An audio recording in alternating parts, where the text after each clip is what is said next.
ॐ विश्वानि देव सवितर्दुरितानि परासुवौ यद्भद्रं तन्न आसुवौ।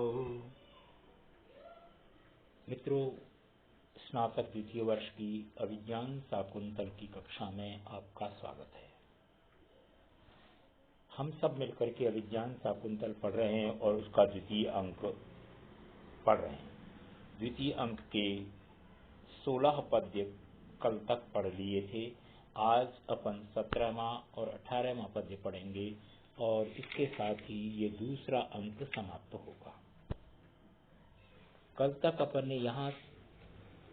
ने यहाँ तक पढ़ा था कि दो ऋषि कुमार आए और उन्होंने राजा से निवेदन किया कि कुछ बाधाएं आ रही हैं, राक्षस बाधाएं डाल रहे हैं यज्ञादि कार्यों में, तो आप अगर यहाँ ठहरे हुए हैं तो एक बार आश्रम को आकर के तैनात करें, रक्षा करें हमारी। उसी समय पर राजधानी से संदेश आता है। माँ कहती है कि आज से 4 दिन बाद मेरे व्रत पारणा है, व्रत विसर्जन है, तो उस समय पर आपको वहां होना चाहिए। राजा अब इस असमंजस में है, वहां से आगे पढ़ रहे हैं। राजा एतत् तपस्वी कार्यम इतो गुरुजन आज्ञा द्वयमपि अनतिक्रमणीयम किमत्र प्रतिविधेयम। राजा कहता है इधर तो तपस्वियों का कार्य है, उनकी रक्षा करना है। इतो गुरुजन आज्ञा, दूसरी तरफ माताजी की का आदेश है, उनकी आज्ञा है। द्वयमपि अनतिक्रमणीयम, दोनों में से किसी का भी उल्लंघन नहीं किया जा सकता। किमत्र प्रतिविधेयम, तो फिर यहाँ पर क्या करना चाहिए, ये राजा के मन में समस्या है।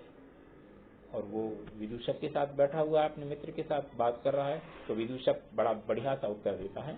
विदूषक त्रिशंकुरिव अंतराले तिष्ठ, त्रिशंकु की तरह बीच में बैठ जाओ। त्रिशंकु जैसे स्वर्ग जाते समय पर न स्वर्ग में पहुंचा न धरती पर आ सका, बीच में लटक गया, वैसे तुम भी दोनों के बीच में जाकर के लटक जाओ। मैंने आधे इधर से चलो राजधानी की तरफ और बीच में पड़े रहो। राजा सत्यम आकुलीभूतोस्मि, राजा कहता है सच बात है कि मैं वास्तव में परेशान हूँ। मतलब ऐसी स्थिति में मुझे क्या करना चाहिए।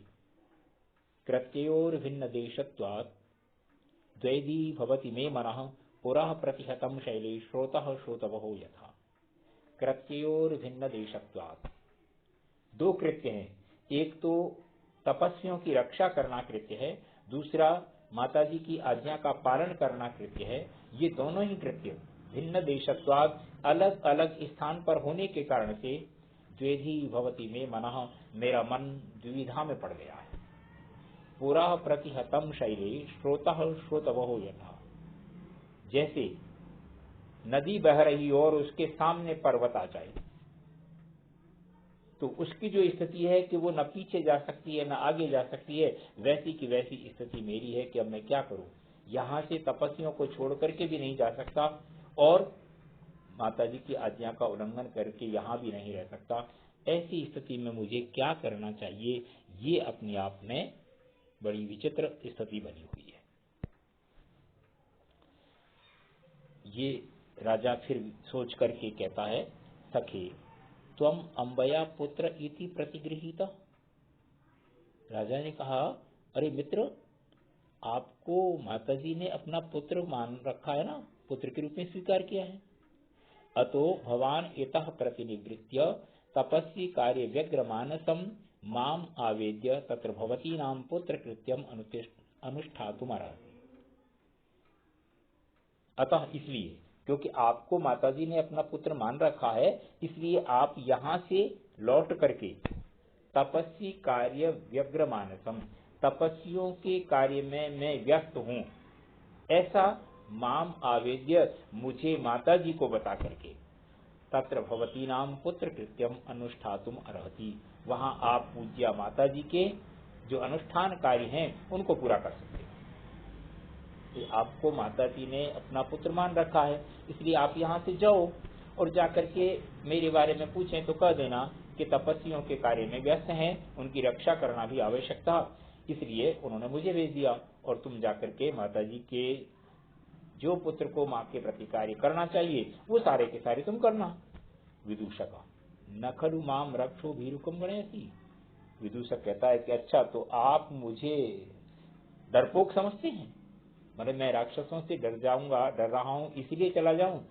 राजा सस्मितम, थोड़ा सा मुस्कुरा करके, कथम एतद् भवति संभावते, अरे ये बात आपके बारे में कैसे सोची जा सकती है, आप तो बड़े योद्धा आदमी हैं, आपके बारे में नहीं सोची जा सकती कि आप डरपोक हैं। विदूषक, यथा राजानुजेन गंतव्यम तथा गच्छामि। विदूषक कहता है तो ठीक है, जैसे राजा का छोटा भाई जाता है वैसे मैं जाऊंगा।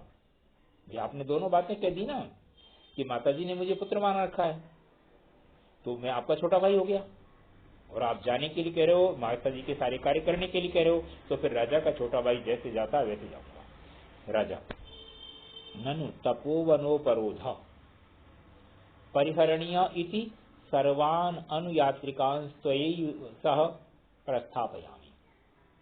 निश्चय ही तपोवन को उपरोध होगा, तपोवन में बाधा हो रही है, इसीलिए उस बाधा को हटाना है। तपोवन की जो बाधाएं हैं इन सैनिकों के कारण से हैं, उनको परिहरणीय, उनको हटाना है, इसलिए सर्वान अनुयात्रिकान, सारे के सारे जितने अपने साथ में आए हुए अनुयात्री हैं उन सबको स्वयैव सह प्रस्थापयामि, मैं आपके साथ ही भेज रहा हूं।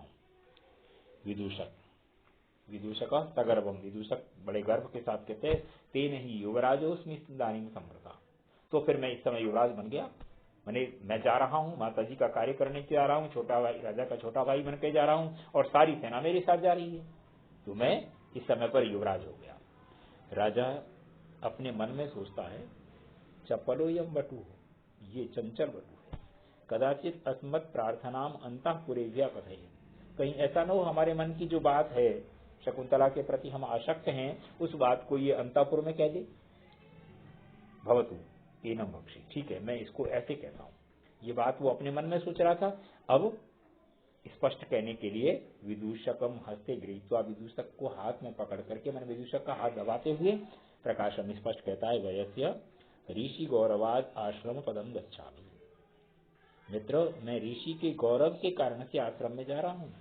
न खलु सत्यमेव तापस कन्यकायाम ममाभिलाषा, ये सच नहीं है, ये तपस्वी कन्या के प्रति मेरी अभिलाषा है। मैंने सच्चाई यह है कि तपस्वी कन्या के प्रति मेरी कोई अभिलाषा नहीं है, मैं तो ऋषि के गौरव की वजह से आ रहा हूँ।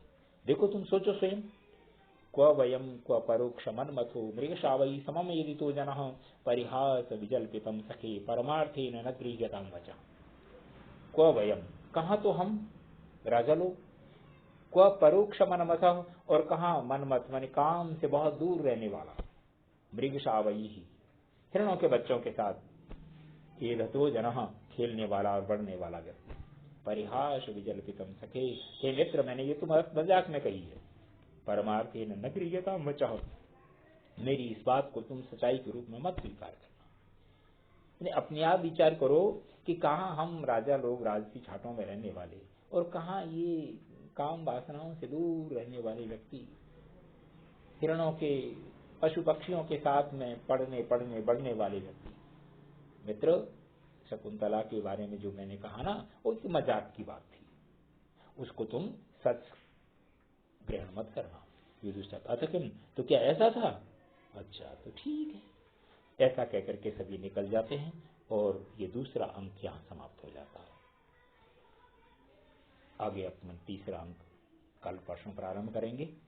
तो मित्रों, मैं ये बात पहले भी कहता रहा हूँ, आज पुनः कह रहा हूँ कि पुस्तक लेकर के पढ़ने में लाभ होता है। ये ठीक है कि लिख करके और कभी फोटो खींच करके मैं आपको दे रहा हूँ, लेकिन सारी चीजें साथ होती हैं तो बहुत अच्छा लगता है। ठीक, आज के पाठ के साथ धन्यवाद।